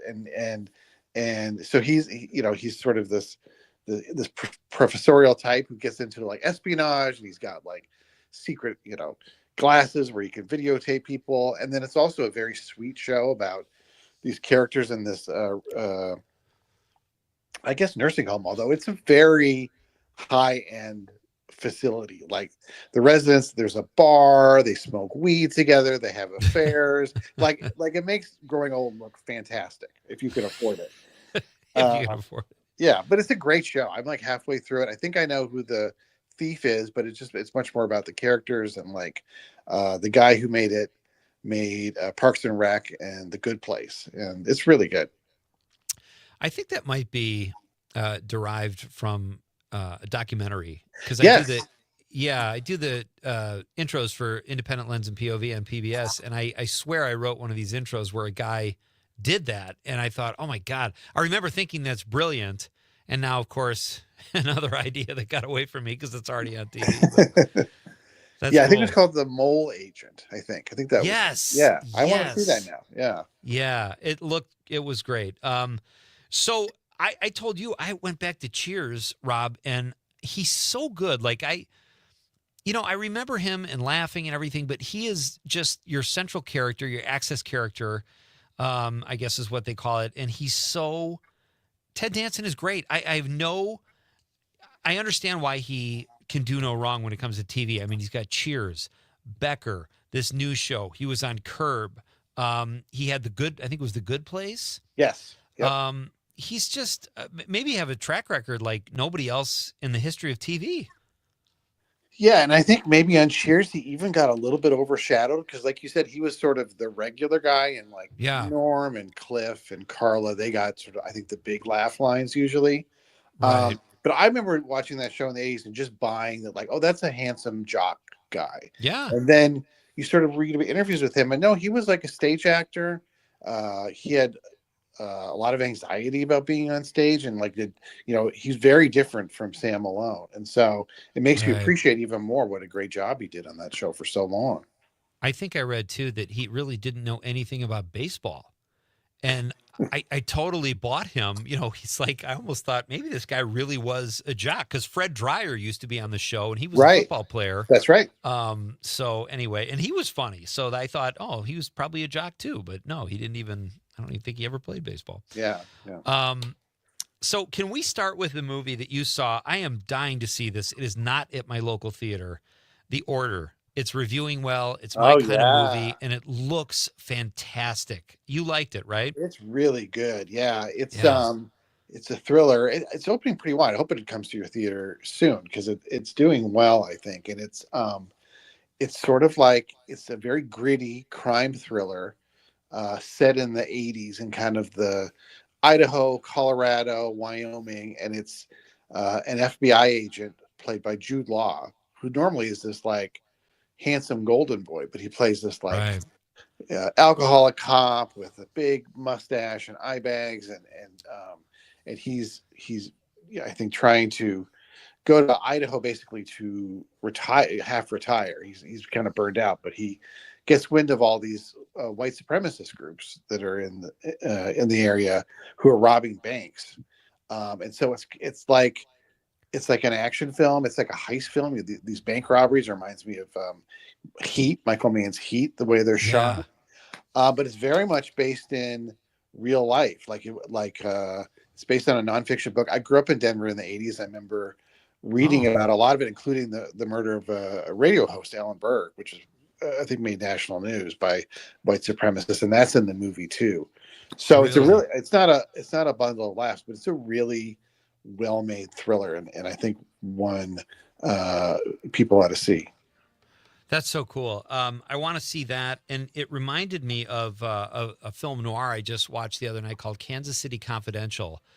It takes place in 1952, and the guys wear masks, and they're creepy looking. And it makes me think how many movies we watch today that are like heist movies, like this one or The Town, where they wore the masks. Like, I wonder how many people saw something like that and were inspired by it. A movie I'd never even thought of before a few days ago. Rob, we got to do a really quick thing, then we'll come back and pick it up with the order or whatever we talk about. Rob Thomas is here. It's Nite Lite with Pete Schwaba on the Civic Media Radio Network. You don't have to call me lieutenant. I don't want to be your son. Only lover I'm ever gonna need. A soft, sweet little girl's tongue.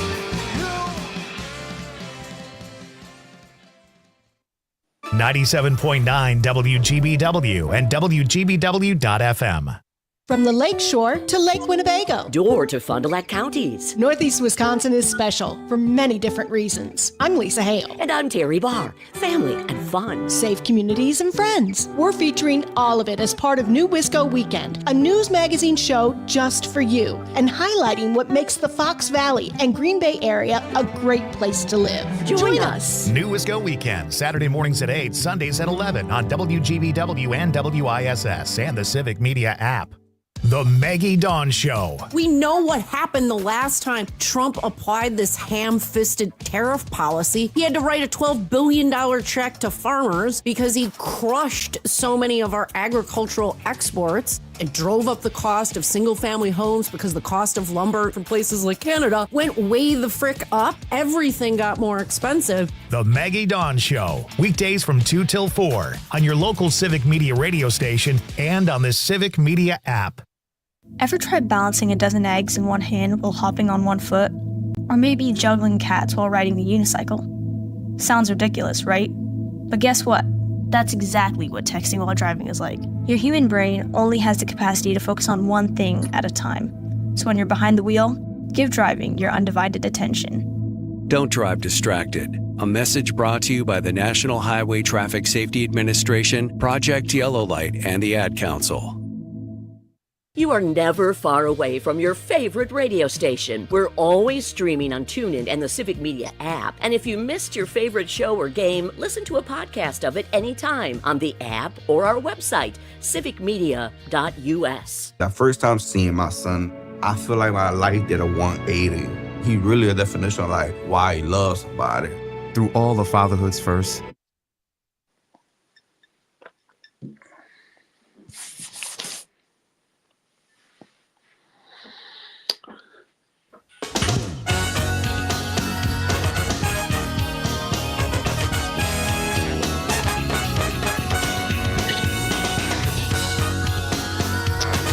From the 414, Lynn says, oh, don't forget brandy old-fashioned. Is the fruit considered food?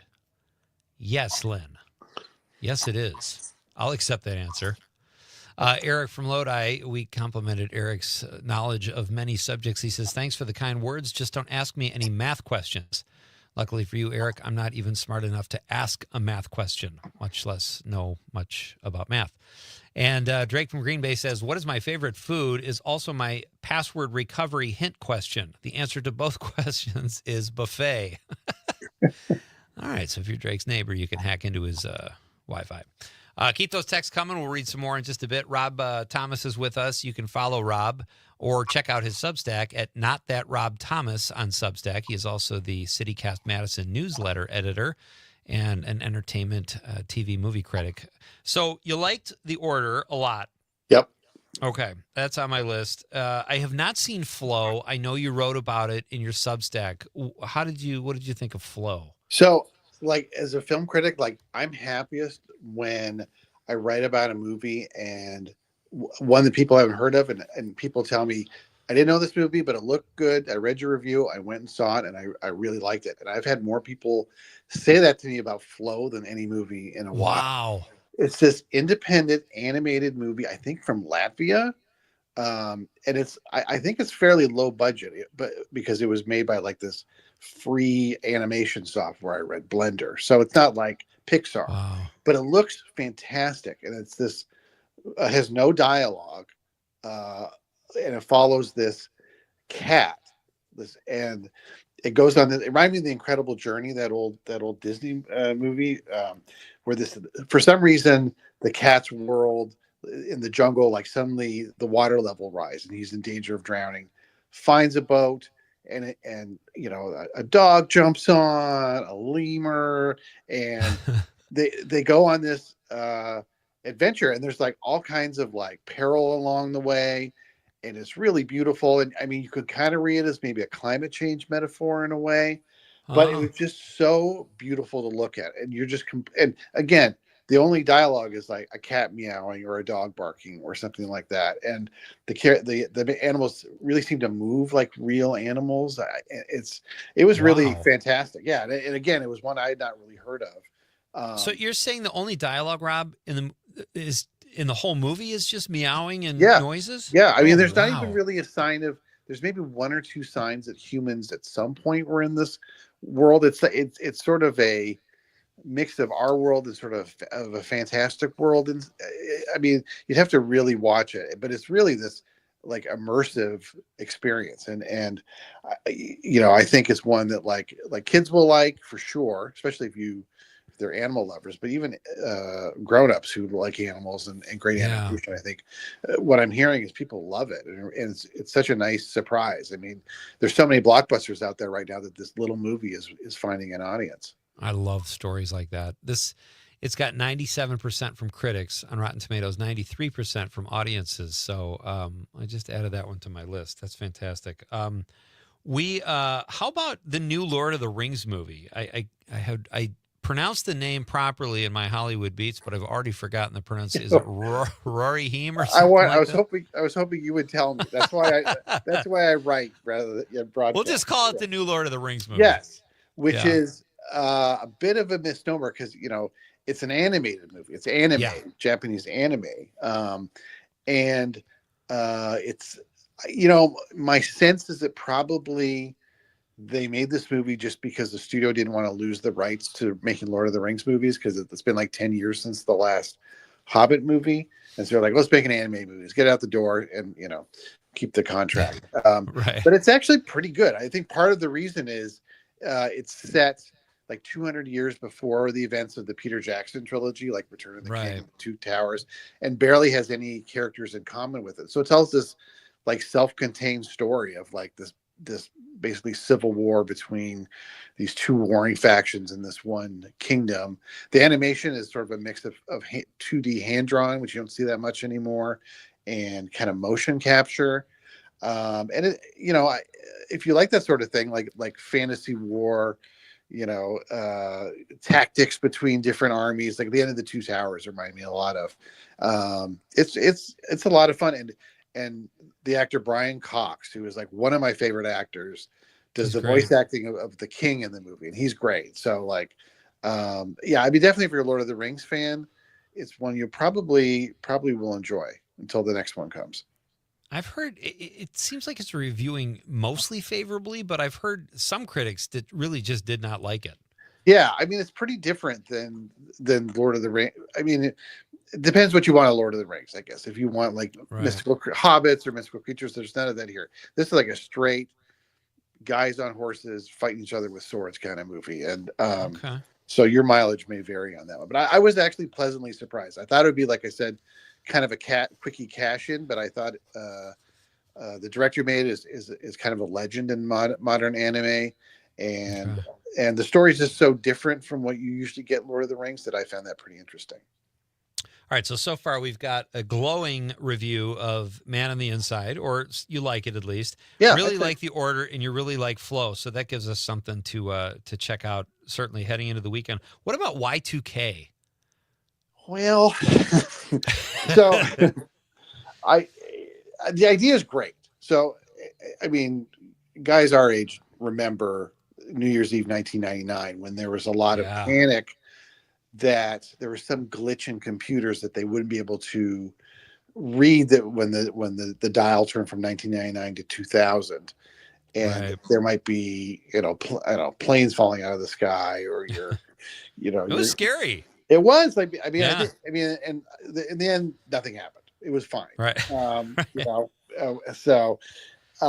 but this movie by Kyle Mooney, who's a former Saturday Night Live actor, is like, well, what if the machines turned on us on New Year's Day 2000? So the premise, I think, is really good. And like the first half hour is really fun because it's all this, it's like a horror comedy where it's all this 90s tech turning against us, like a front loading VCR or like a Tamagotchi virtual pet. So, you know, it's a fun movie. I saw it with an audience and they liked it, but it runs out of gas. I have to say the machine is going to take over if I don't get to a break really quick, but No we'll have Rob has agreed to stick around for a few minutes after the news. We'll be right back with more Rob Thomas. It's Pete Schwaba and Nite Lite on the Civic Media Radio Network. Here comes my baby, here she comes now.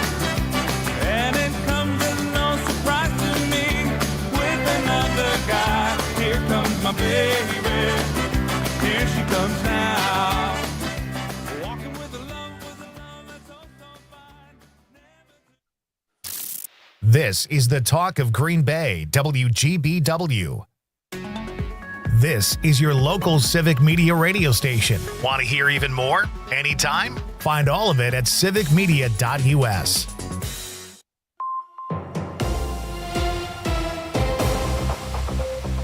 For 97.9 WGBW News, I'm Lisa Hale. It's time for the annual holiday traffic safety campaign, Drive Sober or Get Pulled Over. The Brown, Outagamie, and Winnebago County Sheriff's Offices are joining law enforcement agencies from across the state on this holiday campaign. Melissa Kay has more. From December 11th through New Year's Day, officers will patrol in greater numbers for longer hours, watching for impaired drivers. Last year in Wisconsin alone, there were over 5,900 alcohol-related crashes that resulted in 159 deaths. This campaign is about saving lives and preventing needless tragedies during the holiday season. If you plan to celebrate this holiday season, identify a sober designated driver or find a safe alternate way home. If you encounter a suspected impaired driver, call 911 and provide as much detail as possible on the driver, vehicle, and location. The Wisconsin Department of Natural Resources is reminding residents to practice proper ice safety as temperatures cool down. With freezing temperatures just starting to show up, some sheets of ice may look safe to walk on at first glance, but not every body of water has been cold enough for long enough at this point in the season. Residents planning to get out on the ice for some fishing should check with their local fishing clubs, bring the proper safety equipment with them, and tell people where they're going and when they expect to return. Wisconsin has received nearly $18 million of federal funding to replace large older vehicles like buses and dump trucks with zero-emission vehicles. The funding comes from the U.S. Environmental Protection Agency, which awarded a total of $735 million for similar projects across the country. I'm Lisa Hale, 97.9 WGBW News. For news anytime, log on to WGBW.FM.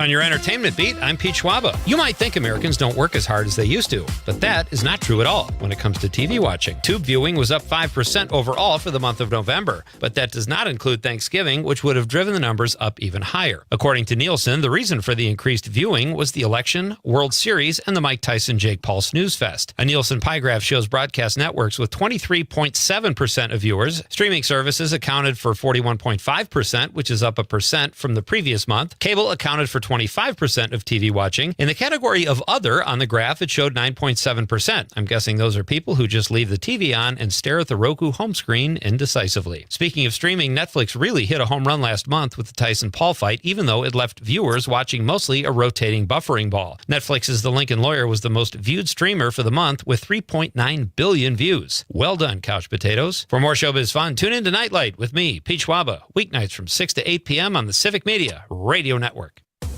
Local radio for you and your community. It's Civic Media's mission with stations across Wisconsin. Find your favorites at civicmedia.us. I'm meteorologist Mace Michaels. Mostly clear and cold tonight to low of 0 to 5 below. Mostly sunny, not as cold tomorrow. A high in the upper teens. Some rain possible for Saturday, maybe some snow mixed early. High upper 30s and near 40 and cloudy Sunday. Currently, it's 4. The Todd Alba Show. Kash Patel, who Trump has nominated to be the head of the FBI, saying he wants to basically shut down the main parts of the FBI. Bill Barr, MAGA Republican Attorney General to Donald Trump. Quote, the very idea of moving Patel into a role like this showed a shocking detachment from reality, unquote. This is not the left calling out Patel. This is the right. The Todd Alba Show. Weekdays noon till 2 on your local Civic Media radio station and on the app. The Dom Salvia Show. Harvey K., Professor Emeritus of Democracy. We're talking about the Act 10 overturned by a Dane County judge. I think it's important for everyone to know that this was the state that in 1959 first granted public employees the right to organize and bargain collectively. We have a lot to take back. You know, I used to say take back America. Well, I say take back Wisconsin. The Dom Salvia Show. Weekdays from 4 till 6 on the Civic Media Radio Network and on the Civic Media app. Jane Matnair and Greg Bach. Coming up on the show, we will be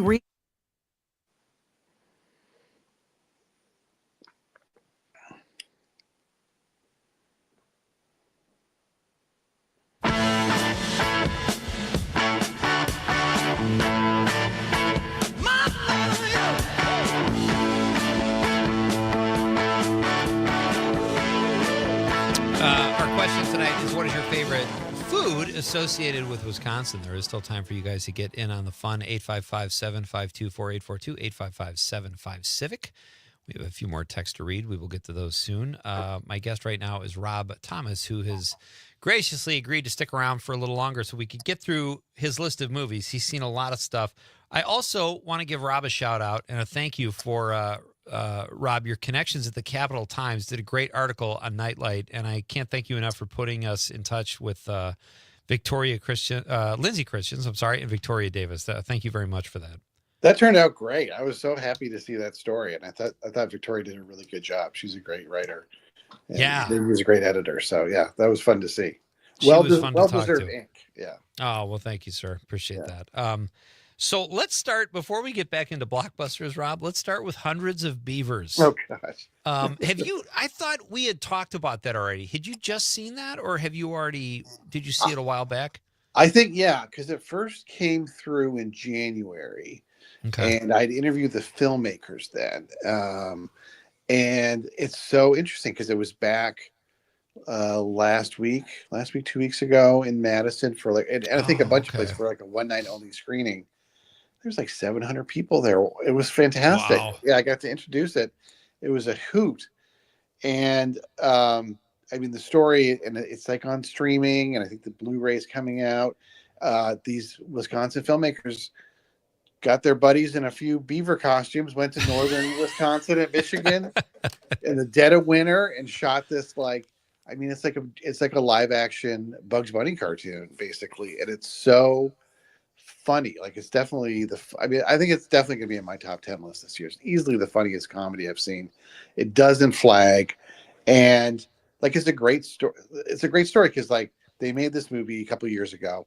No distributors wanted it. They were like, what is this? So they were like, well, let's just take the show on the road. And they went from town to town, and they would show it, and they'd have a guy in a beaver costume run around in the aisles.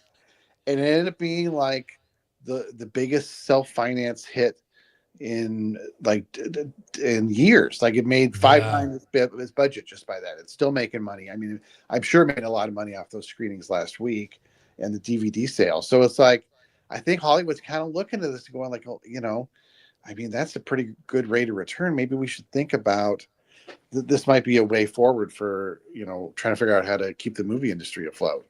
The director, Mike, was on the show several months ago, and he was so fun to talk to. He had this, I don't know, he had a mustache. I think he was having a cocktail, and he's just such a regular Wisconsin dude. I had so much fun talking to him, but I'm also so curious to see what they follow that with, because I saw the Lake Michigan Monster, which I don't know if it was their first movie, but it was the one right before Beavers. And that was really funny. And I don't even know how they shot that I'm sure there was green screen or CGI or whatever, but on the cheap, they're so innovative, and I don't know how they do it. Yeah, it's pretty incredible. And they're getting enough notice that I wouldn't be surprised if they get a bigger budget and bigger. I mean, it's impossible not to get a bigger budget than what they had to make. Right. So it's really exciting, I think, and the fact that it's become such a real cult hit. Yeah, it's great. It's fun. I saw it at the Wisconsin Film Festival last year with an audience, and that really, I think you'll like it if you just see it on your own, if it comes to streaming or whatever. But seeing it with an audience was just a great theater experience. Yeah, 100%. All right, so let's go. I know last time you were here, you said you had seen Wicked, and you just thought it was good, but you thought it could be shorter, or you didn't love it, if I remember correctly. I think that's about right. Yeah, I think it was. There are parts in it I really liked. I love the main actresses, Cynthia Erivo and Ariana Grande, who I think are fantastic, perfectly cast. The big musical numbers are great. There's just kind of a lot in between that. But I'm clearly in the minority because people are going back to see it 2, 3, even 4 times. The theaters are always packed. I saw they're going to start doing sing-along Wicked screenings. Yeah. And I got news for you. Every screening of Wicked has been a sing-along screening because people are singing in the theaters. And it's a real, it really is like the Barbenheimer phenomenon, I think, where people are like, we got to go see this in theaters. This is an event. So, which is great. Even though I was a little lukewarm on the movie, I'm really happy that it's doing so well and people are really responding to it so much. Yeah, I'm with you. I probably liked it a little more than you did. I liked it overall, but it did take a weird turn. Like just when I thought it was over, when Jeff Goldblum comes into it, it just took this. It was like this kind of whimsical fun, and I know they're sticking to the play, which I did not see. So I was just as a moviegoer, I was like, man, it took a weird turn there in the last 30 minutes. It got so dark, and then we find out and I guess it was headed there all the time anyway. Right. But as a movie, I was like, boy, this is different. I feel like it's a totally different genre than where it started, but I still really liked it, I guess. Yeah. I really like Jeff Goldblum. I thought he was really good as the wizard and with a hidden agenda. We'll have to go see part 2 next Thanksgiving and see how it all turns out. Yeah. Reconvene. What about, have you seen Gladiator yet? Gladiator 2? I did, yeah. We went Thanksgiving. It was just me and my wife. So we saw Gladiator 2 and had Indian food and after. And Where'd you go for Indian food? Maharini? Rajni, everybody was talking about, is really good. It's a new spot on the far west side. It was good. It was good. And it's good. It's exactly what I thought it would be, which is like, guys in sandals, cutting each other's heads off, and Denzel Washington's fantastic in it. We had a good time. It's not a great movie. It's not the first movie by a long shot, but I thought it was fun. Yeah, it was weird. I liked it, but I kind of knew what I was going to see, and I was hoping I was wrong, but I wasn't. Just like you just said, it's like you kind of get in some cases when you're watching it, it feels like an homage to the first film, and they use some of the same score. I'm like, I'm entertained, but I feel like I've seen this. And I will say, I thought Denzel Washington is great and everything. He's one of my favorite actors, but Pedro Pascal was fantastic. Yeah, very much so. Yeah. My wife was saying, I kind of agree. Some of it felt very rushed. Like you think maybe it was a longer cut, and they all of a sudden characters who hated each other liked each other, and somebody who seemed good suddenly turned bad, and especially at the end they resolved things very quickly. So I don't know if it was there's a director's cut that's 4 hours out there that it makes a little more sense, but for what it was, I think it was perfectly fine. Are you not mildly entertained? I guess I would say. Right. I have one more movie to ask you about. It was not on your list, but what are you hearing about the film? Conrad, can I say this on the air? I would say... Let's say Night Witch. There you go. I was about to say. But it rhymes with witch. Yes.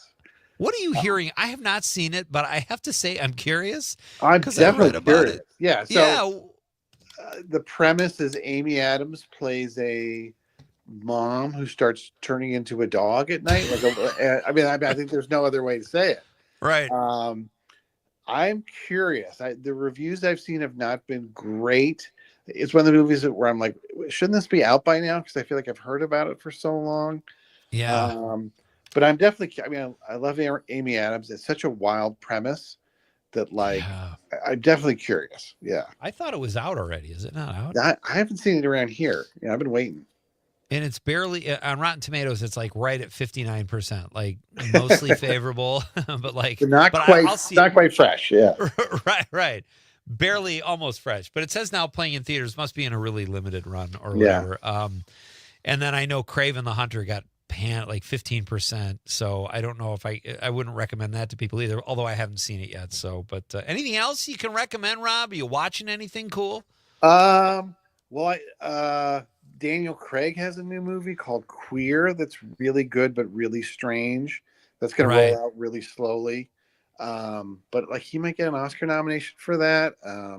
That got a Golden Globe nomination, I think, for yeah, Best Picture. Yeah.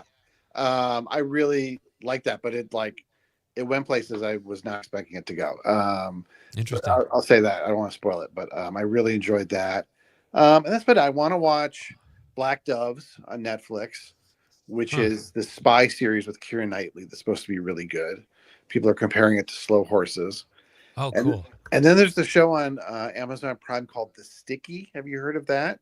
I've heard of it. I haven't seen it. It's a heist thriller where they're in Canada. So they're trying to steal $18 million worth of maple syrup. Oh, yeah. Like, that's a great premise, I got to say. Love it. Yeah.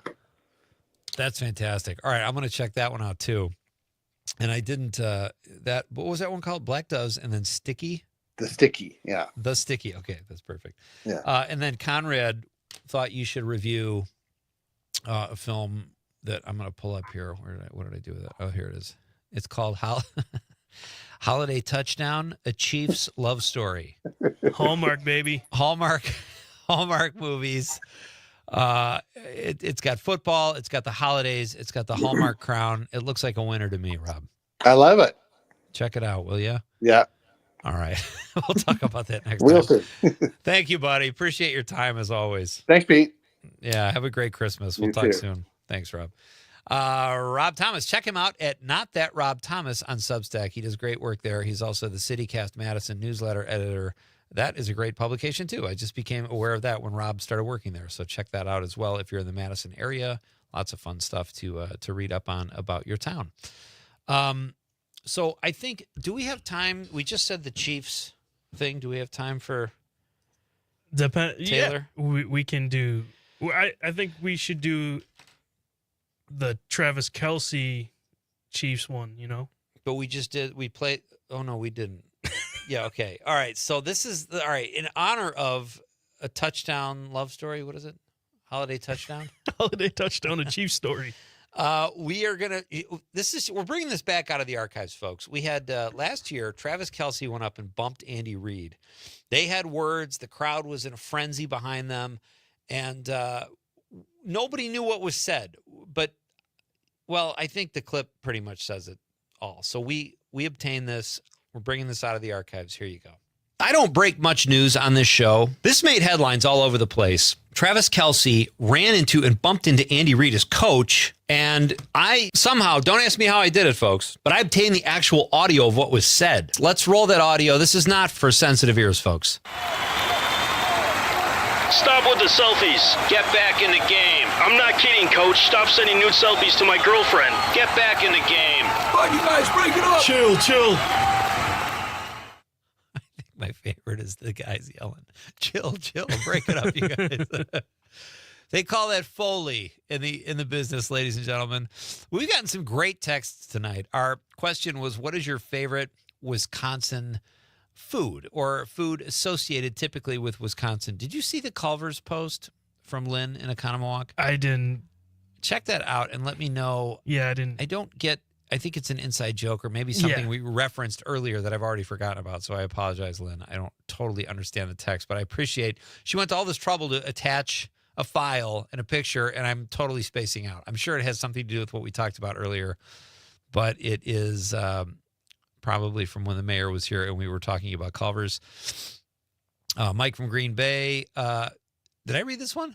No, we didn't read this on the air No, yet. but Okay. we did talk about it with Jim. The mayor. So, all right, Jim Schmidt was here. And Mike, I'm sorry we didn't see this till after he left, but Mike from Green Bay says, good evening, Pete. If you could please ask the mayor if he could pull some strings to get Cafe Espresso back on Washington Street.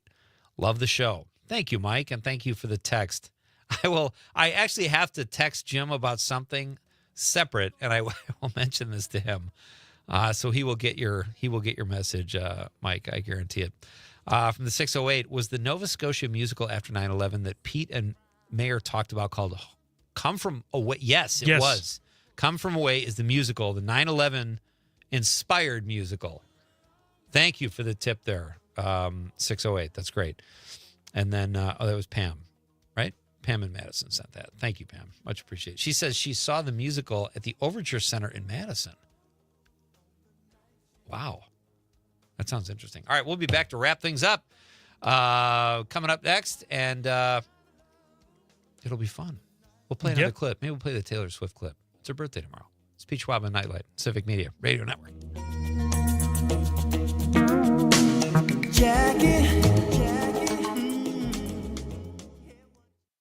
The Talk of Green Bay, WGBW, home for Nite Lite with Pete Schwaba. Oh, hello, Michael. Santa here. I need special gift ideas for my list this year. Any suggestions? Hey, Santa, how about a Simple Life Hospitality gift certificate? It's the perfect present, flexible, thoughtful, and truly unique. No, there's something different. Our gift certificates are perfect for birthdays, holidays, or just because, with multiple amounts to fit any budget. Share the joy of this season. Give a Simple Life Hospitality gift certificate. Visit simpleliferentals.com. Ho, thank you, Michael. Civic Media, Wisconsin's source for real news and great conversation, offers podcasts of all of our daily shows online and on demand. Simply go to civicmedia.us, click on daily shows, and choose the podcast that you want to download. Shows are updated daily, or you can save them and listen all at once. Our podcasts are sponsored by UW Organ and Tissue Donation. You are an organ donor, right? Talk to your family. Get the dot. Save lives. Learn more at heroicdeed.com. It's the center of the kringle-making world. Racine County wears the crown, and bakers like those at O&H create more than 10,000 of the delicate oval-shaped pastry every single day. Just a great pastry. One that's hard to make, though, hard to replicate. Peter Olison is a third-generation owner. O&H is celebrating its 75th year, but do you know if Wisconsin considers the kringle our official pastry? The answer coming up. The 500 square foot corner bakery to offering our products by mail. Baker Mike Massinellis says their kringle is shipped near and far. The tradition began when the Danes came to Racine in the late 1800s, and it is that past and present which created our official state pastry, the kringle, in 2013. And it's a you can't have just one slice.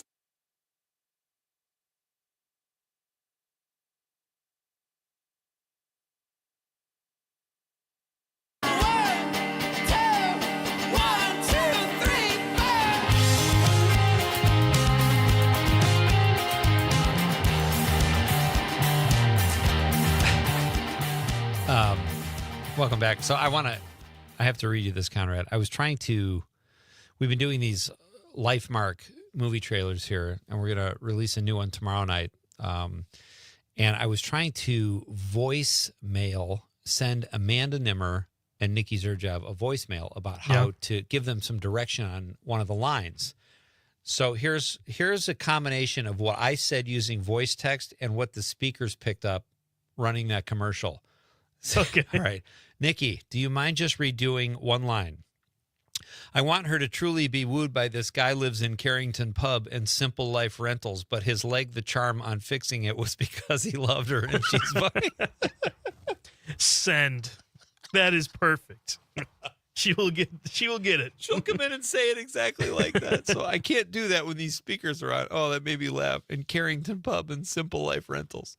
I think it's funny when beautiful. When someone thinks that the voice, like when you talk to it, it will stop when you say stop. Yeah. Or go back. Right. And then it just, or no, stop. And then it puts it in there.